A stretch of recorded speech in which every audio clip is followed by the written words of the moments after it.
Teaching of लिखिएगा reading.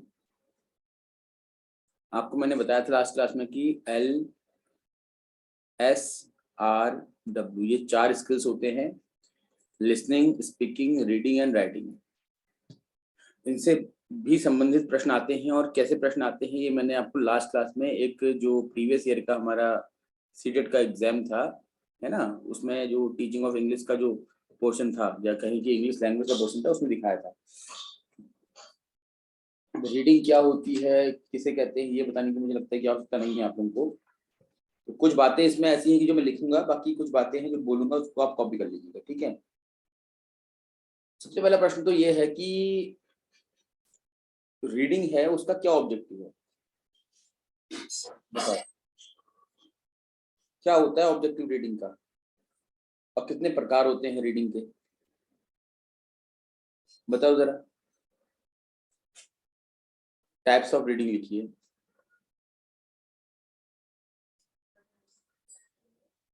ठीक है, तो पहला है आपका इसमें रीडिंग अलाउड।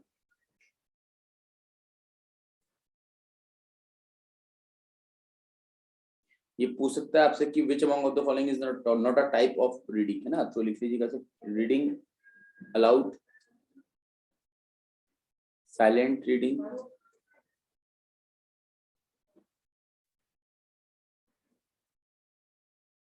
फिर आपका इंटेंसिव रीडिंग। ये इंपॉर्टेंट है इसलिए मैं इसको रेफरेंस लिख दे रहा हूँ।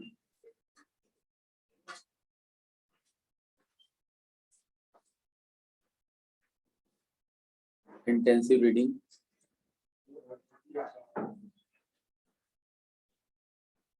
फोर्थ आपका एक्सटेंसिव रीडिंग। कॉपी करते हुए चलिए इसको आप।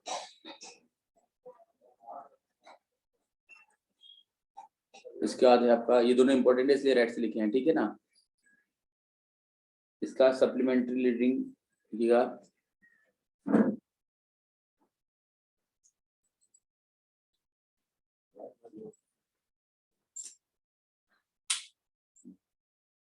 ठीक है, supplementary reading. And then last आपका है library reading.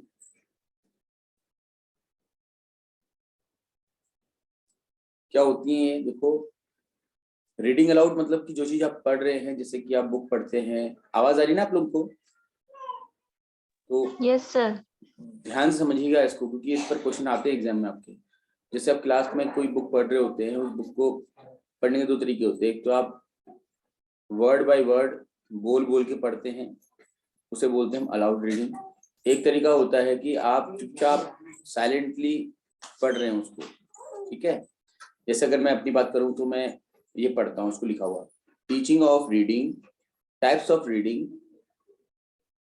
First type is reading allowed, silent reading. तो ये जो पढ़ने का मेरा तरीका है ये क्या है आपका अलाउड रीडिंग, मतलब कि जो किसी और को भी सुनाई दे, जोर से पढ़ना मतलब, है ना। साइलेंट कि मैं अपने समझने के लिए पढ़ रहा हूँ तो मुझे बोलने की आवश्यकता ही नहीं है। साइलेंट रीडिंग तो होता क्या है, इनका पर्पस क्या होता है, रीडिंग अलाउड का पर्पस ये होता है, सुन लीजिएगा आप, कि प्रोनाउंसिएशन,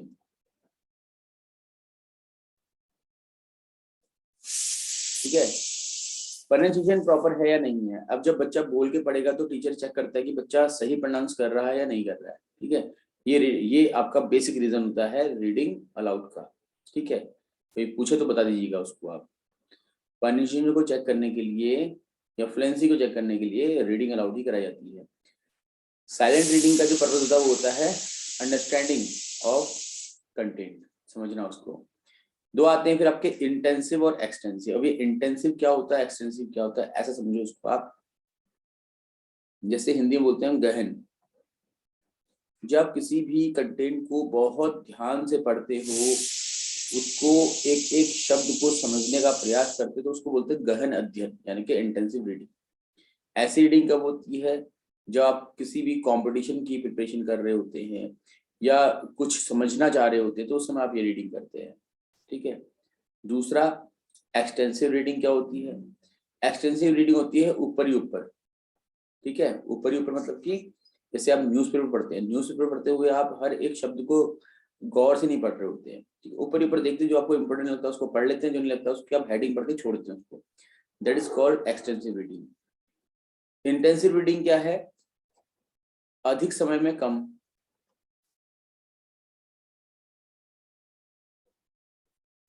में कम प्रकरण, ठीक है, यानी कि प्रकरण मतलब कंटेंट। जैसे कि आप 1 घंटे में एक पेज पढ़ेंगे, ठीक है, समझते हुए, तो हो गया आपका वो क्या, इंटेंसिव रीडिंग। इसके आपका आता है एक्सटेंसिव रीडिंग, कम समय में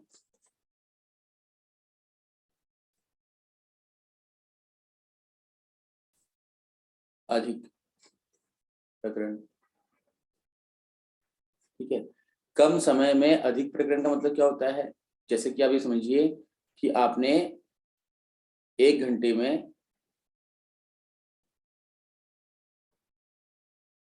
50 पेज पढ़ दिए, ठीक है, ये हुआ आपका। वो समझ लेना इसको। इसका एग्जाम्पल सबसे बढ़िया होता है न्यूज़पेपर रीडिंग। न्यूज़पेपर जो पढ़ते हैं ना आप, न्यूज़पेपर रीडिंग, ठीक है। और ये एक्सटेंसिव रीडिंग जो है, ये हमारे NCF 2005 द्वारा भी बताया गया है, ठीक है। अगर ये प्रश्न पूछा जाए कि आपसे NCF 2005 के द्वारा कक्षा कक्ष में किस प्रकार की रीडिंग को महत्व दिया गया है, तो फिर एक्सटेंसिव रीडिंग का आप याद रखिएगा।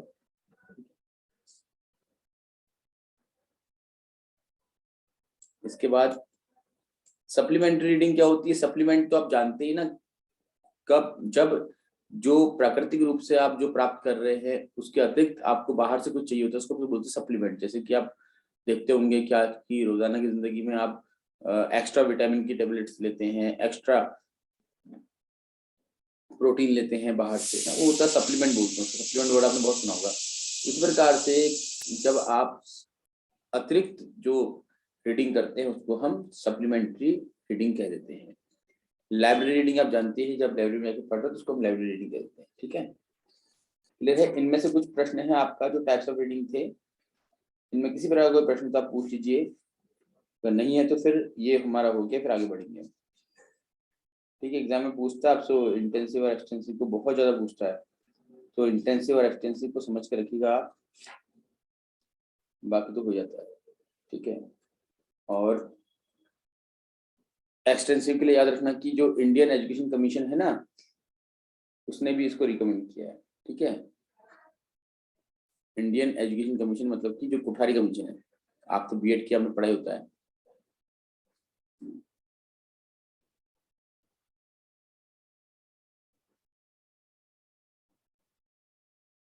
कोठारी कमीशन, ठीक है, 1964 to 60 ये इस टाइम का देख लीजिए, ठीक है। कुछ प्रश्न यहाँ पर पूछ लीजिए।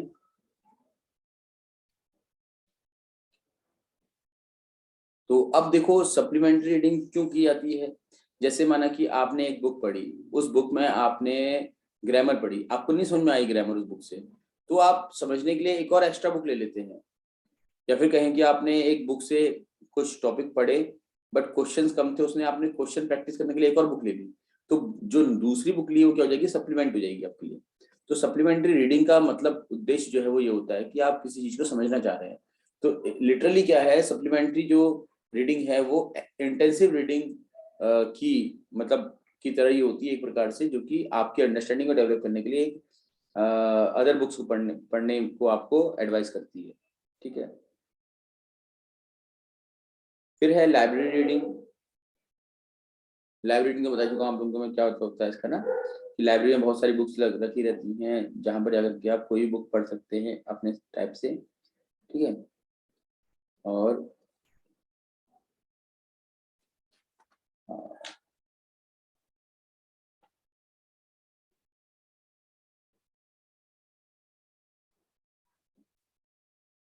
अब होता है आपका मेथड ऑफ टीचिंग रीडिंग, किस तरीके से आप बच्चों को पढ़ना सिखाएंगे, ठीक है, तो उसको देख लेते हैं अब।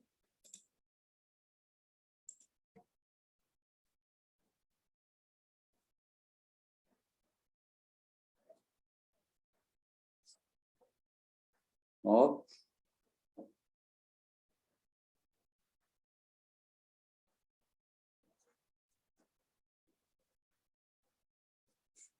Methods of teaching reading.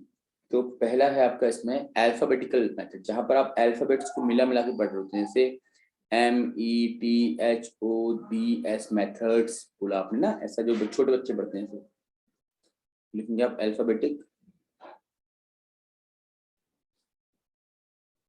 Second आपका होता है,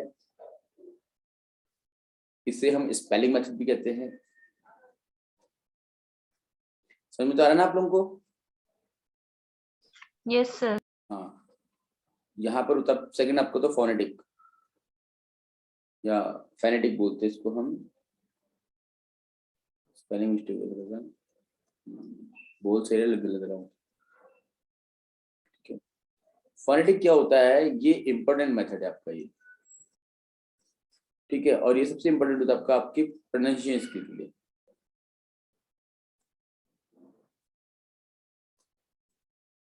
सही उच्चारण के लिए फोनेटिक बना है आपका फोन से, PHONE फोन।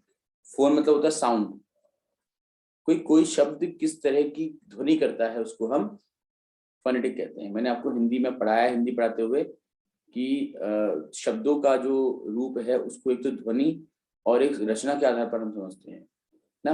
हम ये पढ़ते हैं कि हर लेटर का या हर अल्फाबेट का अपना अपनी एक ध्वनि होती है, जैसे M की अपनी एक ध्वनि है, E की अपनी एक ध्वनि है ना। तो ये फोनेटिक मेथड होता है जहां पर हमको हर एक शब्द का एक उच्चारण सिखाया जाता है, उसके माध्यम से हम पढ़ रहे होते हैं किस शब्द को कैसे उच्चारण करना है, इस तरह से है ना, ठीक है। तो फोनेटिक मेथड बहुत इंपॉर्टेंट है, याद रखिएगा आप लोग।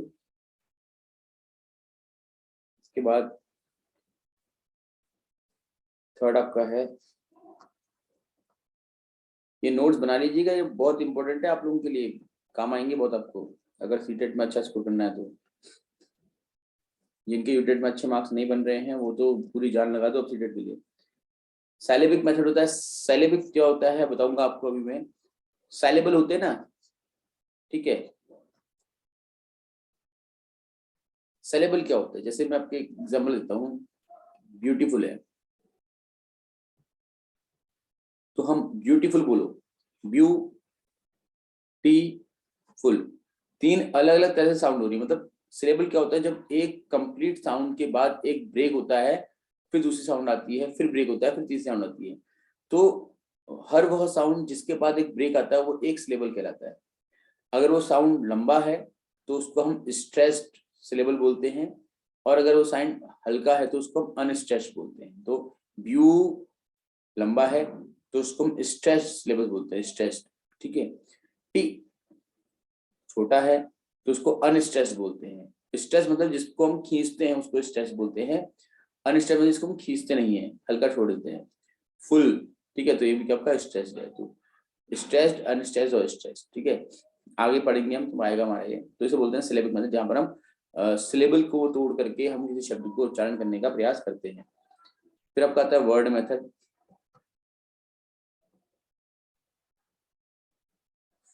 ठीक है। वर्ड मेथड क्या है, इसको अलग अलग नामों से जाना जाता है, जैसे लुक एंड से, जो दिख रहा है वो बोलो आप, ज्यादा सोचो मत कि कैसे पढ़ोगे क्या पढ़ोगे, है ना। या फिर सी एंड से, क्या पता हो सकता है एग्जाम में पूछ दे आपसे कि which method is also known as see and say या लुक एंड से, है ना। और इसको ग्लोबल मेथड भी कहा जाता है, ग्लोबल की इसी मेथड का प्रयोग प्राय हो रहा है, इसको हम ग्लोबल मेथड बोलते हैं, ठीक है। तो इस मेथड के अनुसार क्या है, हम किसी एक पूरे शब्द पर ज्यादा फोकस करते हैं। इस लेवल मेथड में आपने पढ़ा कि एक शब्द को हम अलग सिलेबल में तोड़ देते हैं, उसके बाद उनको पढ़ते हैं स्ट्रेस और अनस्ट्रेस के अकॉर्डिंग। बट यहाँ पर एक शब्द को होल एज अ होल हम देखते हैं और उसका उच्चारण उसी रूप में हम कर रहे होते हैं, ठीक है। फिर है phrase method,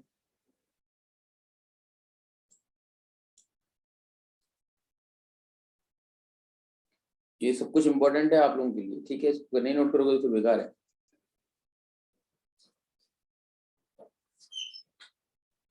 phrase method, phrase तो आप जानते हैं, जैसे सेंटेंस होता है ना, क्यों, वैसे फ्रेज इडियम होते हैं आपके।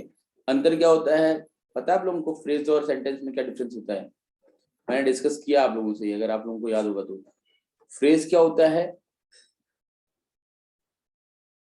ग्रुप ऑफ वर्ड, और सेंटेंस क्या होता है, ये भी होता है ग्रुप ऑफ वर्ड। देख लो उसको क्या होता है, पूछ दे एग्जाम में आपसे, है ना। अगर दोनों ही ग्रुप ऑफ वर्ड है तो डिफरेंस क्या है कि फ्रेज का हैव नो इंडिविजुअल मीनिंग, ठीक है। फ्रेज का अपने आप में कोई अर्थ नहीं होता जब तक इसका यूज हम किसी सेंटेंस में ना कर दें, ठीक हो गया। लेकिन सेंटेंस के क्या होता है, हैव अ सर्टेन मीनिंग, या कहें कि कंप्लीट मीनिंग, ठीक है, कंप्लीट मीनिंग। अब इसको ऐसे समझो आप, जैसे मैंने बोला आपसे कि अ मैन इन ब्लैक, ये अपने आप क्या एक फ्रेज है। फ्रेज क्यों है, क्योंकि अ मैन इन ब्लैक इसका कोई अपने आप में अर्थ नहीं निकल रहा है, ठीक है। अब मैं बोलता हूं आई सॉ, फिर ये लिख देता हूं अ मैन इन ब्लैक, मैंने एक आदमी देखा जो काले कपड़ों में था, इसका एक अर्थ निकल रहा है, ठीक है। रीजन क्या होता है ना कि जो फ्रेज होता है उसमें वर्ब नहीं होती, फ्रेज जब भी होगा उसमें वर्ब नहीं होगी, या होगी तो फिर इनकम्प्लीट उसका सेंस होगा तब भी, ठीक है। तो इनको बोलते हैं फ्रेज। अब ब्लैक कार, ठीक है, आपने बोला अ ब्लैक कार, कोई मतलब नहीं निकल रहा है इसका, कोई अर्थ ही नहीं निकल रहा है इसका, है ना। लेकिन जैसे हम किसी सेंटेंस में जोड़ते हैं, I saw a black car, I bought a black car, my friend bought a black car, तो ये सेंटेंस में जुड़ते हैं तब इनका एक अर्थ बनता है, अदरवाइज कोई अर्थ नहीं होता अपने आप पे, तो इसलिए इनको हम क्या ना फ्रेज कहते हैं। समझ में आ रहा है? Yes sir. फ्रेजल वर्ब सुनी होंगी बहुत सारी, अपन पढ़ेंगे अब आगे। फिर आपका होता है सेंटेंस। हम क्या पढ़ रहे हैं ये आपको भूलना नहीं है, हम पढ़ रहे हैं मेथड्स ऑफ रीडिंग। किसी सेंटेंस को आप जब कंप्लीट पढ़ते तो उसको हम सेंटेंस मेथड कहते हैं, जब किसी फ्रेज को एज अ होल पढ़ते तो उसको फ्रेज मेथड बोलते हैं ना।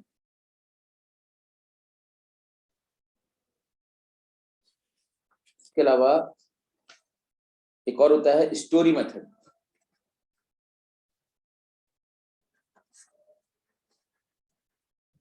जहां पर आप कहानी सुना रहे होते हैं बच्चों को ना, किसी चीज को कहानी के रूप में समझाना सुनाना, ये क्या आपका स्टोरी मेथड कहलाता है। लिख लिया आपने methods of reading, I hope लिख लिया होगा, ये कुछ 7 मेथड्स आपके हैं।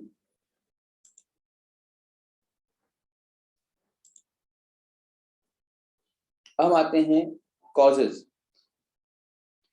क्या रीजन होता है कि बच्चे का रीडिंग जो है वो अच्छा नहीं होता,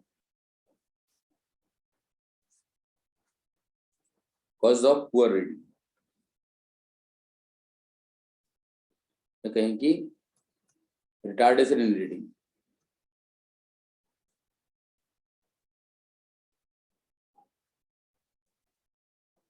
ठीक है। अच्छा, मैंने आपको पढ़ाया है मेंटली रिटार्डेड या फिर कहेंगे आपके स्पेशल चाइल्ड, उसमें बताया था कि जिनको पढ़ने की दिक्कत होती है उन्हें क्या बोलते हैं, डिसलेक्सिया बोलते हैं, उसमें याद है आप लोगों को, है ना। तो ये आपसे पूछा सकता है कि कॉज ऑफ डिसलेक्सिया, आपको कॉज ऑफ डिसलेक्सिया भी कह सकते हैं, ठीक है। तो क्या होते हैं कारण, क्यों बच्चा नहीं पढ़ पाता है। पहला तो ये भाई, अगर आपको कोई चीज दिख ही नहीं रही होगी तो आप नहीं पढ़ पाओगे। जैसे आपने देखा होगा कई बार आप जब अपना विजन चेक कराने जाते हैं, आई टेस्ट कराने जाते हैं, तो करता है ना वो आपकी आंखों में कोई लेंस लगाता है और दूर कुछ लिखा होता है, बोलता है कि इसको पढ़ो।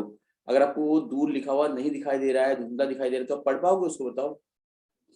पहले तो रीजन होता है कि पुअर विजन, अगर आपको दिखाई नहीं दे रहा है तो कहाँ पढ़ पाओगे, ठीक है। सेकंड और मोस्ट इंपोर्टेंट आपका होता है न्यूरोलॉजिकल प्रॉब्लम,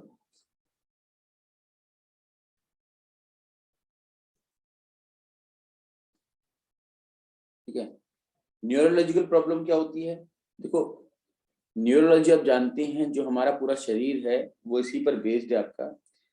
कभी कभी क्या होता है ना कि पहले तो उसको लिख लेते हैं हम, it is also cause Alexia, लिख लीजिएगा इसको, ठीक है। जो हमारा जो सेंट्रल नर्वस सिस्टम होता है, ठीक है, उसकी वजह से हम नहीं सुन पा रहे होते हैं, या उसकी इम्बैलेंस की वजह से हम नहीं सुन पा रहे होते, तो उसको हम बोलते हैं क्या, न्यूरोलॉजिकल प्रॉब्लम। इसमें होता क्या है, तो लिख लीजिएगा आप लोग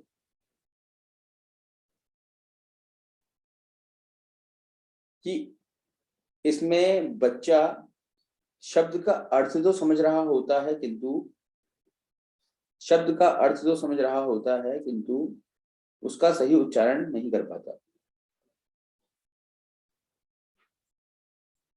ठीक है, उसका सही उच्चारण नहीं कर पाता, मतलब कि पढ़ नहीं पाता है, समझ तो जाता है उसको, बट पढ़ नहीं पा रहा होता है, ठीक है। फिर है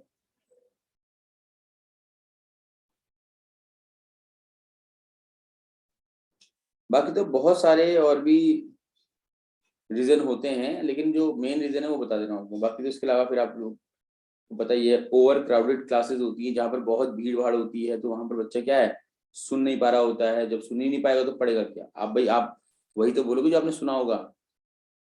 फिर एग्जामिनेशन सिस्टम हमारा होता है कि हमारे एग्जामिनेशन सिस्टम में स्पोकन पार्ट कम है, मतलब कि ओरल जो ड्रिल है वो कम कराई जाती है, लिखित ज्यादा कराया जाता है, तो इसमें बच्चा पढ़ने पर ज्यादा ध्यान देता नहीं है। इसके अलावा जो हमारी जो टेक्स्ट बुक्स हैं इंग्लिश की, वो भी बड़ी फॉल्टी हैं, तो उसकी वजह से वो भी एक रीजन है कि बच्चे को पढ़ने का अधिक से अधिक समय नहीं मिलता है।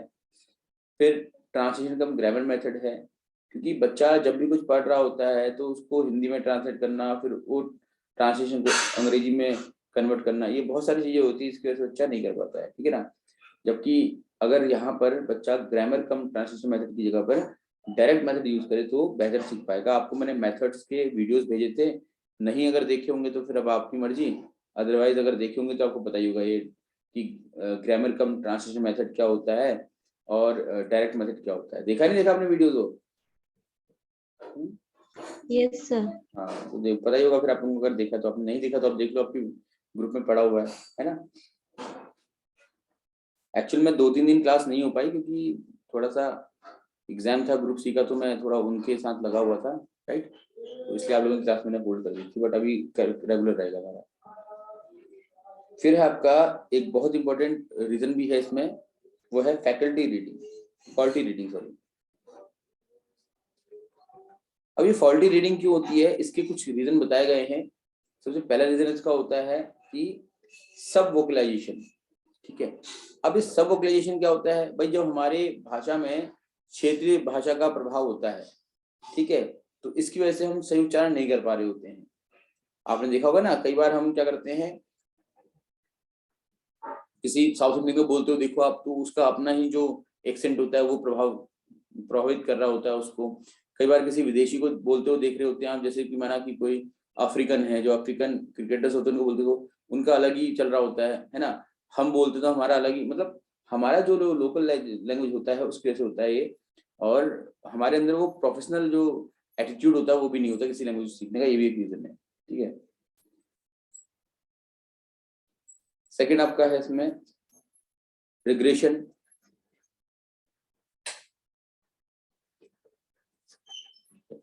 अब ये रिग्रेशन क्या होता है कि जब भी आप पढ़ रहे हैं तो आपके अंदर वो कॉन्फिडेंस नहीं है, मतलब आप जो स्टेटमेंट बोल रहे हैं उसके साथ आपके जो भाव भंगियाएं जो होती है ना, जेस्चर पोस्चर होते हैं, वो मैच नहीं कर रहे हैं, ठीक है। इसकी वजह से भी हमारा जो बोलना होता है उतना प्रभावशाली नहीं रह जाता।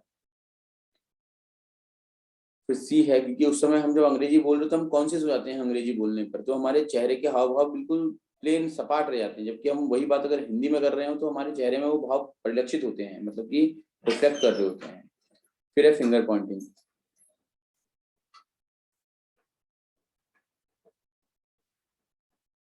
लीजिएगा फिंगर पॉइंटिंग, ठीक है।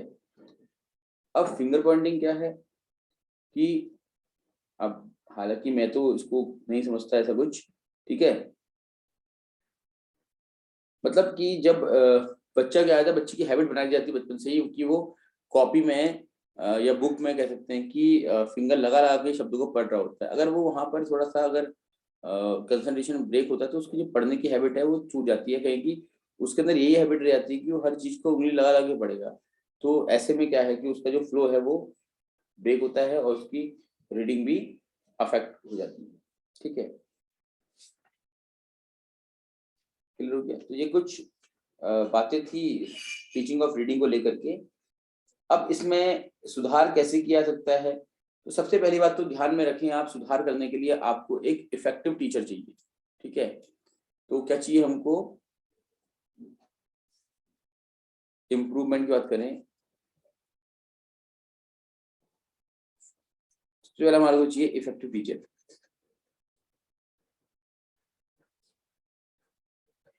मतलब ऐसा शिक्षक चाहिए हमको जो मतलब पेन ले बच्चों को सिखाने के लिए। ऐसा नहीं कि चलो बच्चा जो बोल रहा है बोलने दो, ऐसा नहीं। बच्चे की एक गलती को सुधारे, उनको इम्प्रूव करे। ठीक है, ऐसा हमको टीचर चाहिए। दूसरा, हमको लैंग्वेज लेबोरेटरी होनी चाहिए। ठीक है, लैंग्वेज लेबोरेटरी में क्या होता है, जैसे आपके पास इक्विपमेंट्स होते हैं जिनकी हेल्प से आप जो भी साउंड होती है उसको सुनते हैं और वैसा ही उसको सेट करते हैं या कि दोहराते हैं। अगर आपका रेसिटेशन सिमिलर नहीं होता है तो आपकी जो साउंड होती है, मतलब जो एक फॉल्टी प्रोनाउंसिएशन होता है, वो आपको आपकी स्क्रीन में दिखाई देता है कि आप गलत कर रहे हैं इस टाइप से। तो ये बहुत आपके लिए इम्पोर्टेंट है लैंग्वेज लैब का, अगर आप यूज करते हैं तो। इसके अलावा तीसरा है आपका फोनेटिक्स,